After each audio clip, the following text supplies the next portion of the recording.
Marinilson de camisa azul, fazendo escola sabatina, Marinilson? E ver hoje a igreja assim, é uma coisa muito linda, viu? Porque a gente vê o quanto Deus trabalhou e está trabalhando aqui, né? Jailza, vizinho ali, viu todo o processo, não foi, Jailza? Todo o processo de como a igreja foi crescendo. E é uma alegria muito grande, viu? Ver isso, ver esse desenvolvimento, esse crescimento da igreja aqui. E ver também que vocês, não só o crescimento físico, mas também aqui, ó, que é o principal crescimento que pode acontecer na igreja, viu? É uma alegria muito grande ter vocês aqui. E minha também de estar aqui novamente, viu? Essa igreja viu quando eu fui antes de ir para o seminário, eu tinha feito muitos amigos aqui, e a minha despedida foi eu, Marinilson, Débora, Dalila e Emerson, não foi? A despedida aqui foi... tinha que ter comida, né? Porque tem que começar a comer cedo para poder ter um corpinho assim, igual hoje, né? Tem que começar a comer bem cedo. Mas olha, eu fico muito feliz. Infelizmente hoje a mãe Dalva e a Angelina não estão, mas fico muito feliz pela presença de vocês. Muitos aqui eu conheço, mas alguns ainda não conheço, né? Mas espero em outras oportunidades, sempre que estiver nas férias, vir por aqui e pregar nessa igreja que eu amo tanto, tá bom? Mas vamos lá. Para quem não me conhece, meu nome é Alisson, certo? Eu sou natural de Alto do Rodrigues, é por isso que eu conheço aqui há muito tempo, né? Porque eu fui distrital dos gravadores, fui regional e tal. Vim fazer um Caleb aqui em Açu. A minha história começou aqui em Açu por causa disso. Vim fazer um Caleb, aí junto com o pessoal de Açu, Marinilson e tal. Depois de um mês de Caleb, eu ainda passei quase um mês depois morando na casa de Marinilson, dando trabalho a ele, a mãe, e cantando ao coro dos arcanjos. Claro. Todo culto de manhã a gente cantava. Quer dizer, a mãe dele acordava a gente cantando. Então ficou na história isso aí. E aí depois desse Caleb, nós fizemos amizade e hoje nós nos consideramos irmãos. Né, meu irmão? Não é meu jovem não, é meu irmão. E em 2018 eu fui para a Bahia, né, para o seminário. E hoje estou servindo a Deus ali na Paraíba, no distrito de Cuité. Então já adianto pedindo oração por vocês. Ali tem 12 igrejas que a gente cuida. E peço que vocês orem para que Deus nos use lá, tá bom? E eu queria também parabenizar vocês pelo novo pastor, viu, Fernando? Fernando é meu amigo, certo? Conheço ele da comportagem e tal. Fernando foi comportor efetivo muito tempo. Nós nos conhecemos na comportagem. Ele pegou minha esposa nos braços, assim, ó. Nos braços, porque ele é de Campina Grande, ela é de lá também. Então a gente tem uma amizade muito, muito boa. E vocês têm um grande pastor, viu? Pode botar o homem para trabalhar aí, que aqueles cabelos brancos são experiências, viu? Não é cansaço, não é experiência. O homem é experiente, sabe trabalhar ali, viu? Não é Silvio Ponte não, mas sabe trabalhar. Mas eu quero que você abra sua Bíblia. Abra a Bíblia aí no livro de Gênesis. Gênesis capítulo 1. Acho que eu vou para cá, é melhor? Quer cair? Gênesis capítulo 1. Esse é o livro que provavelmente você vai ler dia 1º de janeiro, né? Que a gente sempre começa a ler a Bíblia, aí dia 1º no final do ano agora vai ter o culto, né? Da virada do ano, aí você já faz, Senhor, prometo que esse ano eu vou ler a Bíblia todinha. Aí você pensa, ó, para ler a Bíblia toda no ano eu tenho que ler pelo menos 3 capítulos por dia. Então começa, primeiro dia eu vou ler Gênesis 1, 2 e 3, né? Então hoje nós vamos ver algumas coisinhas em Gênesis 1, 2 e 3, além de outros versículos da Bíblia, que podem nos ajudar a aprender alguma coisa para o nosso crescimento espiritual, tá bom? Então abra sua Bíblia em Gênesis capítulo 1, feche os seus olhos e abra o seu coração também para nós orarmos agora. Santo, eterno e grandioso Pai, muito obrigado, Senhor, pela oportunidade que o Senhor nos dá de termos aqui a Tua palavra aberta, de podermos estar aqui em Tua casa e podermos adorar o Teu nome, Senhor. Amém. Pedimos que o Senhor receba o nosso louvor, a nossa adoração, que nessa noite o homem se cale e o Senhor venha falar a cada um de nós. Amém. Em nome de Jesus. Amém. Amém. Vamos lá.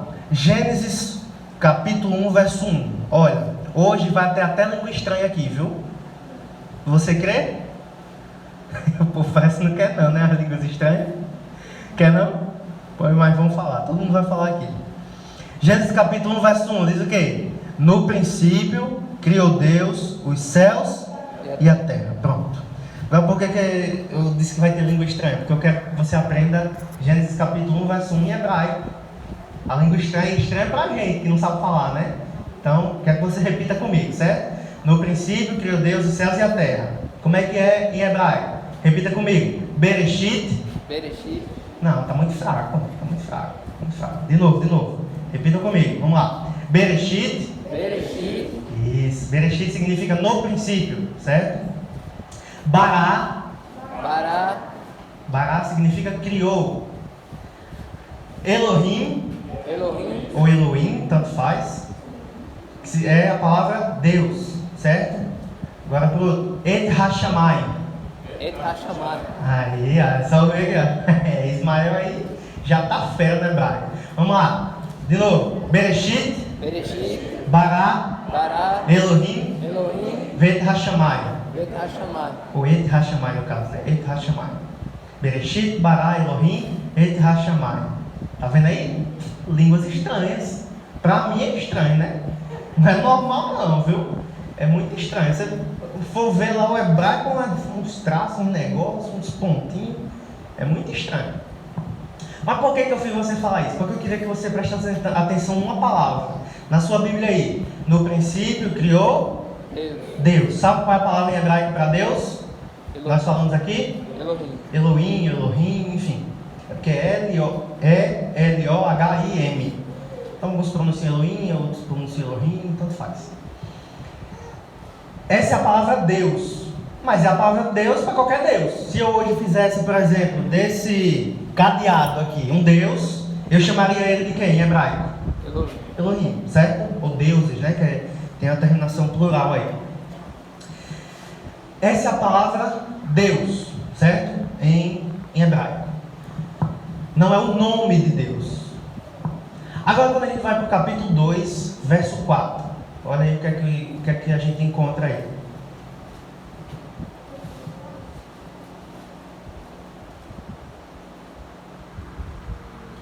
Gênesis capítulo 2, verso 4. Diz o quê? Esta é a gênese dos céus e da terra quando foram criados. Quando o Senhor Deus os criou. O que é que você enxerga de diferente aí? De Gênesis capítulo 1, verso 1 para capítulo 2, verso 4. Tem o quê? Tem a palavra Senhor. Na Bíblia de quem aí essa palavra está em maiúsculo? Levanta a mão aí. Todo em maiúsculo, assim, todas as letras em maiúsculo. Pronto.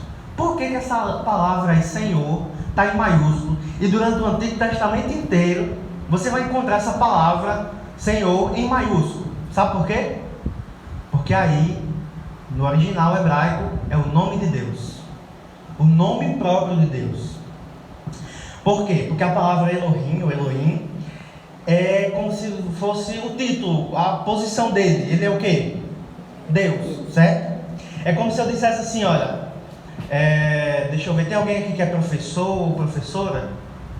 Mecânico, pedreiro, o que aqui? Pedreiro? Pronto. Então o irmão Isaías, o irmão Isaías pedreiro, ou pedreiro Isaías. Não, tem um irmão ali, o pedreiro Isaías e tal. Qual é a sua função? O que é que o senhor é? Pedreiro. Qual o seu nome próprio?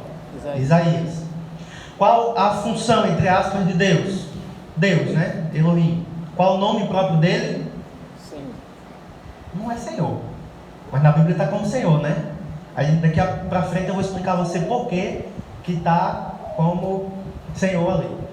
E por que hoje nós não sabemos o nome de Deus. Ou alguém aqui sabe o nome de Deus? Sim, pronunciar o nome de Deus. Alguns falam assim, mas como é que a gente pode afirmar? Não tem como. E eu vou explicar o porquê. Preste atenção. Vamos voltar aqui um contexto, uma história lá no passado. O povo de Deus escolheu durante toda a história da humanidade. Em alguns momentos ali na Bíblia a gente encontra que esse povo ele sofreu alguns juízos, né? Algumas consequências ali de seus atos, que no caso foram feitos escravos, né? Vocês lembram? A primeira vez que o povo de Deus foi feito cativo, escravo, foi aonde? No Egito, certo? Depois, Babilônia e tal, enfim. O povo notou que quando eles desobedeciam a Deus, eles sofriam uma consequência, ou em outras palavras, um juízo. Alguns utilizam a palavra castigo, mas eu não vejo como castigo. É mais como uma consequência, um juízo. O que é um juízo? É quando você recebe algo que você merecia, a sentença que você merecia. Então o povo desobedeceu a Deus e as alianças que Deus fazia são bem claras, aliás, até hoje. Então se o povo desobedecesse a aliança que foi feita com Deus, eles teriam uma consequência, certo? Quando você vai lá no passado, o povo desobedece a Deus e eles são feitos escravos no Egito, certo? Aí Deus manda um homem chamado Moisés. Sabe como é que fala Moisés em hebraico? Moshe. Repitam comigo aí, Moshe. Pronto, mas vocês estão aprendendo até o hebraico, viu? Eu falo essas coisas só para ver se alguém desperta o interesse de aprender um pouco mais de hebraico, viu? Que eu incentivo você. Quem quiser, eu passo até material aí para você estudar sozinho, dá para aprender. Mas vamos lá. E aí, Deus mandou Moisés foi lá, falou com o faraó para fazer o quê? Libertar o povo do Egito. Foi lá, tal, 10 pragas, não sei o que, pá, libertou o povo do Egito. O povo saiu peregrinando no deserto por quanto tempo? 40 anos. Em um determinado momento eles chegam lá no pé de um monte chamado Monte Sinai. O povo fica lá no pé do monte e de repente sobe quem? Moshe. Sobe Moisés lá para o Monte Sinai e encontra lá em cima quem? Deus. Aí Deus fala com Moisés e entrega a ele o quê? As tábuas dos 10 mandamentos. Aí Moisés desce. Quando chega lá embaixo, o povo está fazendo o quê? Adorando o bezerro de ouro. Ele pega as tábuas, quebra as tábuas lá do bezerro, não sei o quê, tem uma separação. O povo que vai adorar os outros deuses, o povo que quer adorar o Deus verdadeiro, o povo morre, não sei o que lá. E aí ficou um povo que queria ser obediente a Deus, né? Queria continuar sendo obediente a Deus, não queria adorar outros deuses e tal, queriam fazer a vontade de Deus. Só que uma parte desse povo começou a pensar o seguinte: rapaz, a gente desobedece a Deus e sofre alguma consequência, sofre, sei lá, com medo de ser feito escravo de novo, não sei. Então vamos tomar cuidado para não desobedecer a Deus mais. O que é que nós vamos fazer? Vamos criar aqui um monte de regras para a gente não desobedecer a Deus, mesmo que inconscientemente. Então vamos lá, olha, tem um mandamento aqui do sábado, o que é que a gente faz? Não pode trabalhar, então não pode carregar coisa. Então assim, não pode nem carregar um lenço na mão, porque se você carregasse um lenço na mão, é como se você tivesse um lenço para enxugar o rosto, né? É como se você estivesse carregando alguma coisa, trabalhando, não podia. Não pode cuspir no chão, que é como se você estivesse regando a terra e tal. Então colocaram um monte de regras no mandamento do sábado, certo? E aí você vê 613, Davi? Davi é melhor de memória que muita gente aqui, inclusive eu, viu? Se eu perguntar agora o nome das 10 tribos bárbaras, ele sabe de trás para frente, né, Davi? Sabe, rapaz. Mas vamos lá. E aí, o povo começou a, de certa forma, ter medo de desobedecer a Deus. E por esse medo eles criaram um monte de regras para que evitasse a desobediência, mesmo que inconscientemente, ou seja, sem querer, eles desobedecessem a Deus, certo? Ah, mas o que é que tem a ver isso com Deus, com o nome de Deus? É porque quando você vai para o terceiro mandamento, o que é que diz lá? Não tomarás o nome do Senhor teu Deus em vão. Quando fala aí, não tomarás o nome do Senhor teu Deus em vão, não é você dizer, ai meu Deus, porque Deus não é o nome de Deus. Ah, mas então quer dizer que agora você pode ficar falando, ai meu Deus, não sei o que, e falar o nome de Deus em piada, não sei o que. Não, isso não, aqui não é uma liberação para você ficar falando o nome Deus a todo momento. Até porque hoje, quando a gente fala a palavra Deus, nós entendemos o quê? Que é o Deus do céu, Deus eterno, Senhor, certo? Então não é autorização para você ficar falando o nome. Mas, de forma original, aí, no contexto bíblico, de fato, falar a palavra Deus, Elohim, não era pecado, não era pecado. O pecado era falar o nome de Deus. Se o pecado era falar o nome de Deus, o que é que o povo começou a fazer?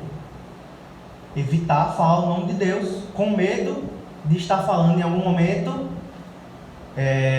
de forma errada, ou seja, de forma em vão.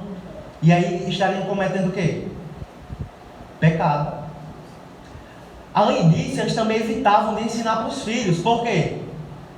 Porque se ele ensinasse para o filho, e o filho ficasse falando o nome de Deus, estava brincando, eles tinham medo do filho pecar, e a consequência, o pecado daquele filho recai sobre a família ou sobre o povo todo. Então não se falava mais o nome de Deus, e não se ensinava mais para as crianças, porque eles tinham medo de pecar, e esse pecado trazer consequências sobre a família ou sobre o povo. E aí quando você não fala mais alguma coisa, não ensina para as novas gerações, o que é que acontece? Vai sendo esquecido. Então por que hoje nós não sabemos de fato a pronúncia do nome de Deus?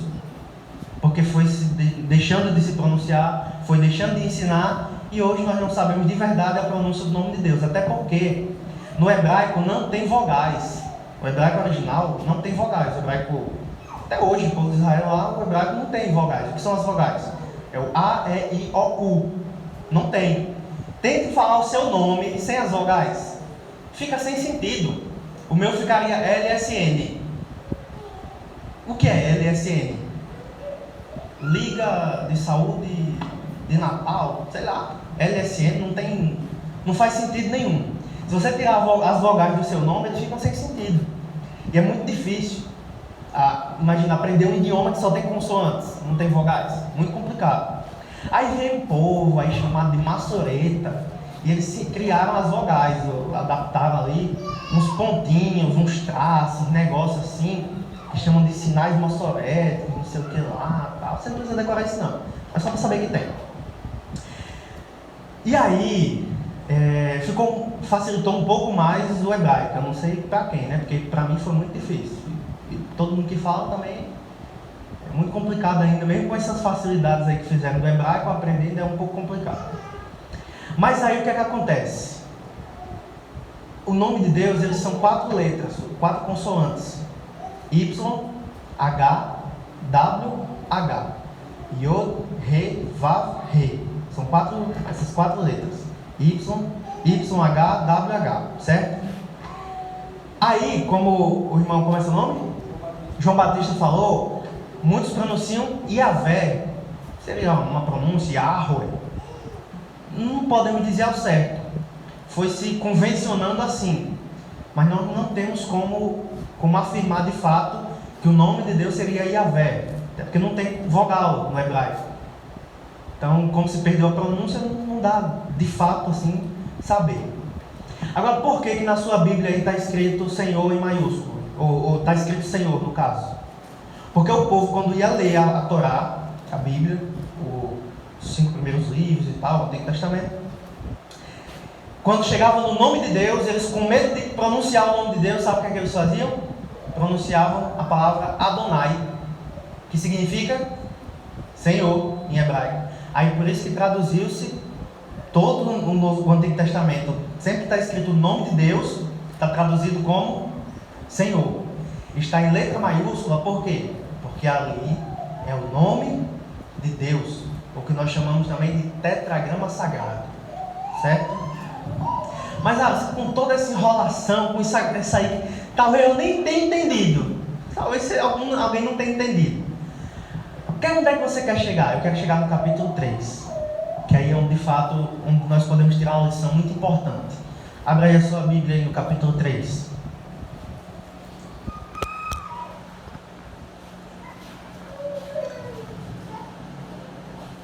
O capítulo 3, o verso 1, eu divido ele em 2 partes, certo? A primeira parte do verso é o narrador falando, é como se fosse Moisés falando, certo? Então Moisés falando ali, e aí a segunda parte do verso 1 é a serpente falando, ou seja, Satanás. Primeira parte, Moisés, o narrador. Segunda parte, serpente, Satanás. Então vamos ler aqui a primeira parte, que é o que Moisés, o narrador, falou. Vamos lá, Gênesis capítulo 3, verso 1, diz assim: mas a serpente, mais sagaz que todos os animais selváticos que o Senhor Deus tinha feito, disse à mulher. Isso aí foi quem que falou? Moisés, o narrador. Agora quem é que vai falar? A serpente. A serpente. A pronúncia agora fala da serpente. O que é que ela diz? É assim que Deus disse: não comereis de toda a árvore do jardim? Pronto, olha aqui para mim.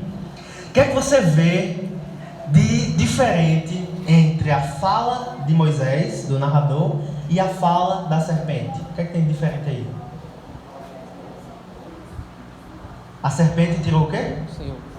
Tirou a palavra Senhor, seja o nome de Deus. Eu queria fazer você refletir numa coisinha. No capítulo 1, Deus ele se revela ali como Elohim, Deus, Criador. É o Deus. Pode parecer até um pouco distante para a gente. Porque imagine só, é Deus, rapaz. Ele pega o universo na palma da mão. Não tem como. É inacessível para mim chegar perto de alguém que põe o universo na palma da mão. Não é nem o mundo, é o universo. É impossível para mim chegar perto, ter, na minha mente, ter contato com um ser dessa magnitude. Só que quando é no capítulo 2, verso 4, esse Elohim, ele tem agora o quê? Um nome. E quando nós vamos conhecer alguém, nos aproximar de alguém, fazer amizade e tal, qual a primeira coisa que você fala para a pessoa ou pergunta à pessoa? O nome dela. O nome ele dá um ar de proximidade. Quando você diz assim, eu já vi aquele rapaz ali, mas nem sei o nome dele, significa o quê? Você não tem proximidade com ele. Você diz, olha, não, aquele é João. Significa que você já conhece talvez um pouco mais, já é um pouco mais próximo. Já teve algum contato de certa forma. Se aproximou um pouco mais.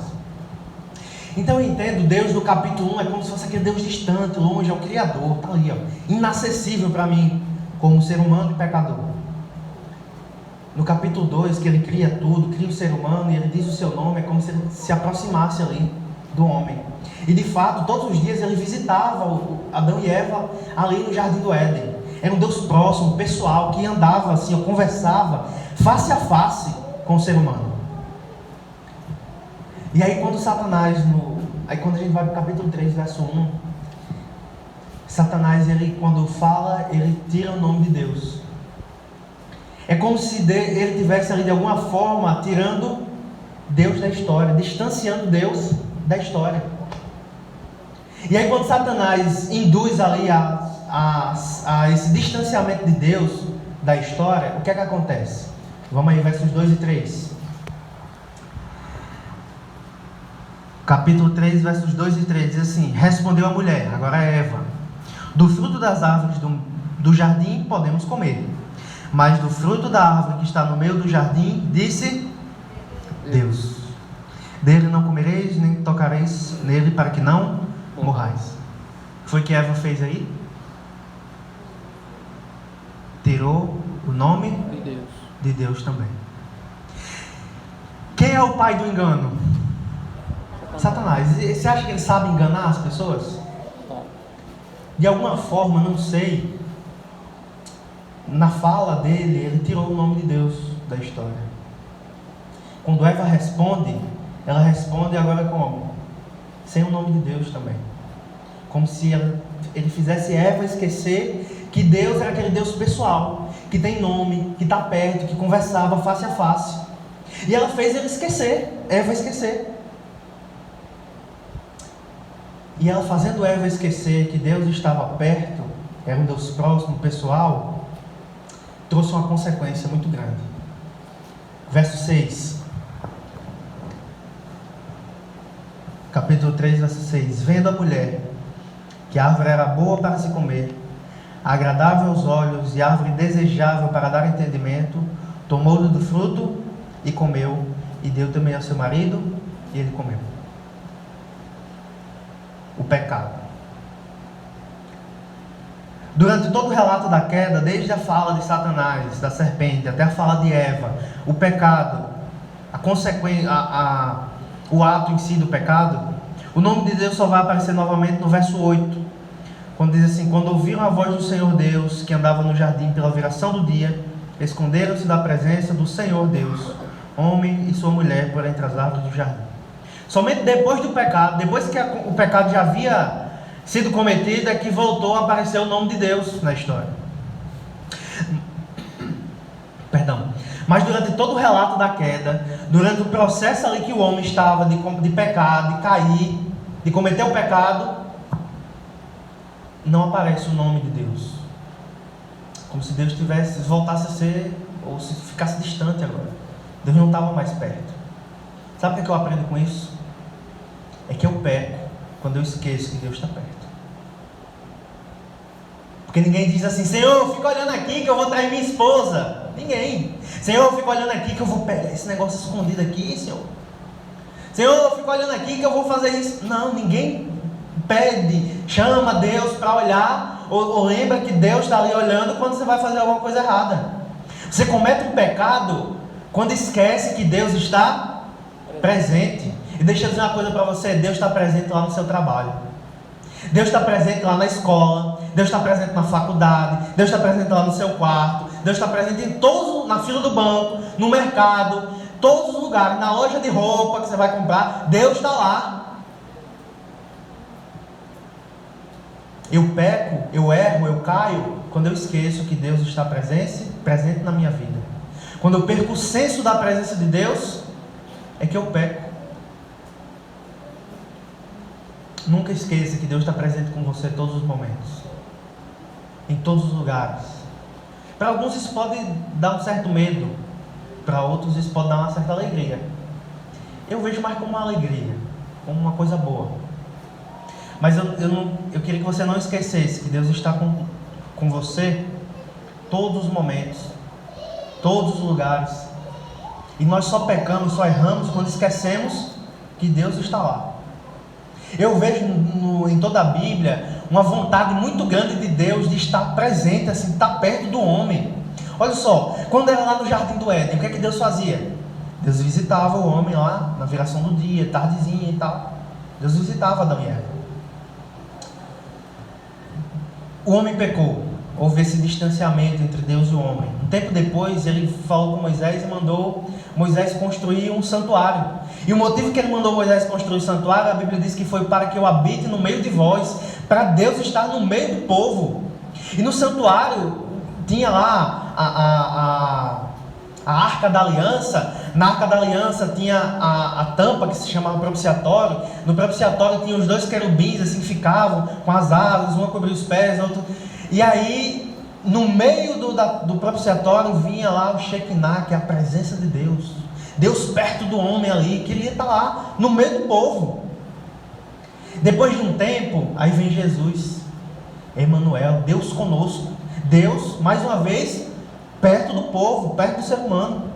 Jesus morreu, ressuscitou, foi aos céus, mas ele fez uma promessa quando estava aqui. Ele diz assim, olha, aliás, ele diz: eis que estou convosco todos os dias, né? Até a consumação dos séculos. Deus ali perto do povo. E aí a promessa dele, ele disse: olha, não se turbe o vosso coração, crede em Deus, crede também em mim. Na casa do meu pai há muitas moradas. Se assim não for, eu vos teria dito, pois vou preparar lugar. E quando eu for e vos preparar lugar, voltarei e vos receberei para mim mesmo, para que onde eu estou, estejais vós também. Deus querendo estar perto do homem todo o tempo ali, durante toda a história. Mas sabe o que é que tem de difícil ou de ruim nisso aí? É que a mesma vontade que Deus tem de estar perto da gente não é a mesma vontade que nós temos de estar perto dele. Em João capítulo 1, eu queria que você abrisse a sua Bíblia aí.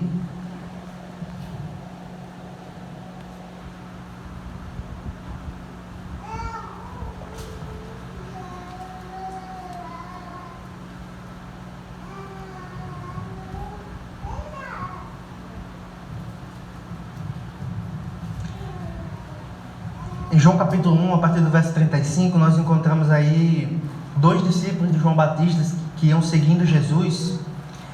E aí eles iam lá seguindo Jesus, né, atrás dele. E aí no capítulo 1, verso 38 de João, diz assim: e Jesus, voltando-se e vendo o que seguiam, disse: que buscais? Disseram-lhe: Rabi, quer dizer mestre, onde assistes, ou seja, onde você mora? Respondeu-lhes: vinde e vede.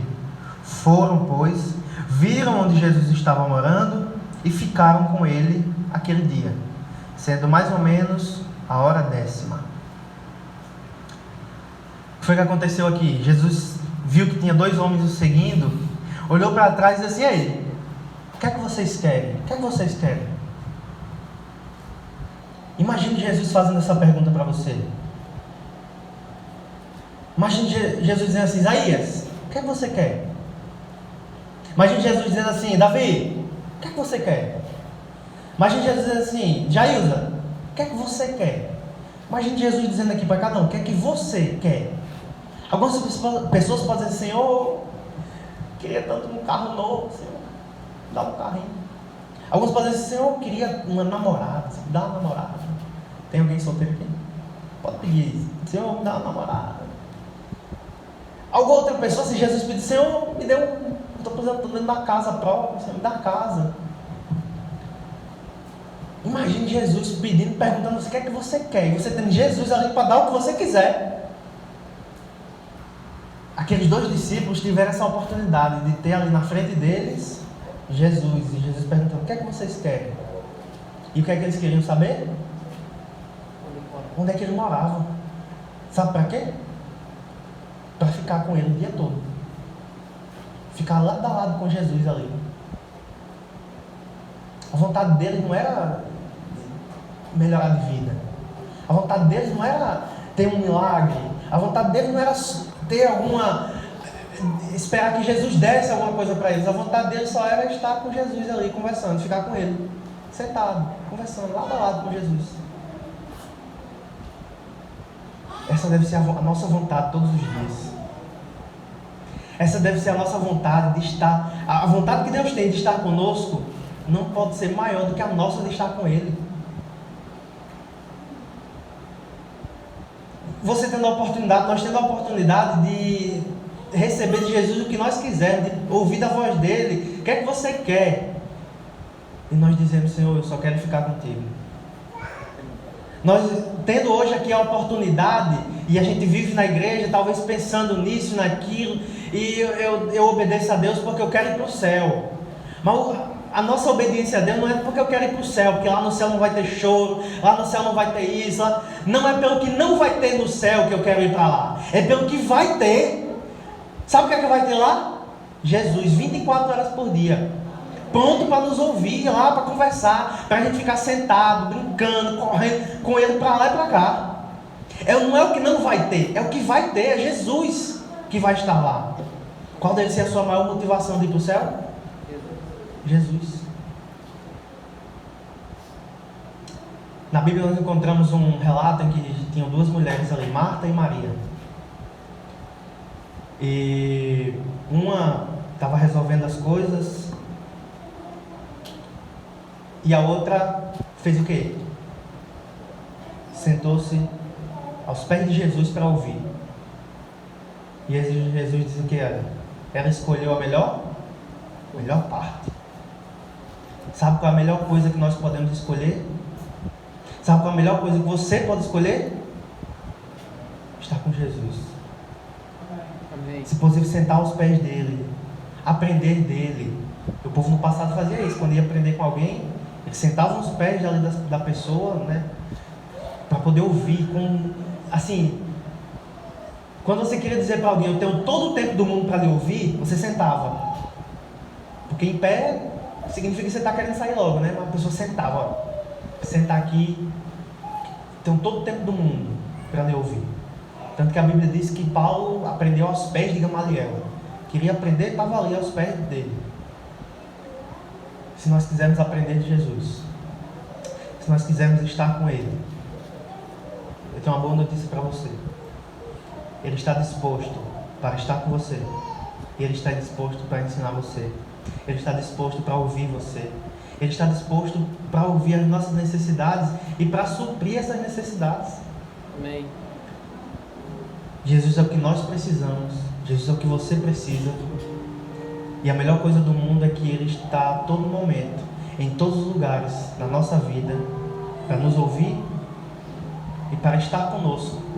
Amém. Quero perguntar essa noite: quem quer dizer no fundo do seu coração: Senhor, eu quero estar contigo, todos os momentos da minha vida. Vamos sua mão e diga amém. Amém. Feche seus olhos, vamos orar. Santíssimo Deus, muito obrigado, Senhor, por ser esse Deus tão maravilhoso que está conosco todos os dias. Muito obrigado, Senhor, por ser esse Deus que está ao nosso lado, esse Deus que nós podemos conversar, esse Deus que nos ouve e que supra as nossas necessidades. Amém. Que todas as necessidades do mundo, que todas as nossas necessidades aqui não sejam maiores do que a necessidade de estar contigo, Senhor. Sim. A necessidade de buscar o Senhor, de conversar com o Senhor, de ter um contato com o Senhor em todo momento. Pai, que o maior desejo do nosso coração seja de estar contigo. Amém. De ouvirmos a tua voz e quando o Senhor perguntar o que é que nós queremos, da nossa voz, da nossa boca sair: eu só quero estar com o Senhor.